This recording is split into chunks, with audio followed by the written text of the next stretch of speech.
اللہ رب العزت اپنے بندوں کو آزماتا ہے.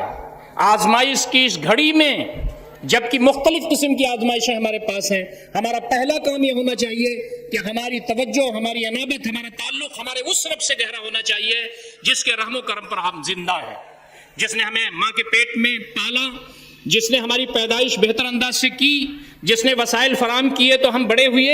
اب دنیا ہماری طرف متوجہ ہے، جو موت دینے والا ہے، قبر میں جو مونس ہے، جو حشر میں حساب و کتاب کرنے والا ہے، جنت اور جہنم کے پروانے جس کے پاس ہیں، اس وحدہ لا شریک سے اپنے رشتے کو مضبوط کر لیجئے.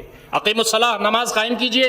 وآتوا الزکاۃ، زکوٰۃ دیجئے. واعتصموا باللہ، اللہ تعالیٰ سے اپنے رشتے کو مضبوط کر لیجئے. ہم جب رات کی تنہائیوں میں ہوں، تہجد میں اللہ تعالیٰ کو یاد رکھیں. ہماری دعاؤں میں گڑ گڑاہٹ ہو، رجوع ہو، انابت ہو. ہم جب زبان پر ہمارے اللہ رب العزت کا ذکر ہو، لا یزال لسانک رطبا من ذکر اللہ، تمہاری زبان اللہ رب العزت کی یاد سے تر رہنی چاہیے. یہ نبی اکرم صلی اللہ علیہ وسلم کا فرمان ہے.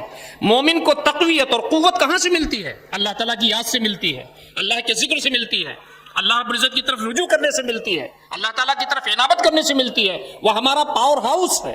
ہم یہ عہد کرتے ہیں کہ اللہ رب العزت تجھے ہم نہیں بھولیں گے، اس لیے کہ نسوا اللہ فانساہم، جو اللہ رب العزت کو بھول گیا تو اللہ رب العزت نے خود ان کو خود فراموشی کے مرض میں مبتلا کر دیا. اذکرونی اذکرکم، مجھے تم یاد کرو تو میں تمہیں یاد کروں گا. اللہ رب العزت کا یہ وعدہ ہے.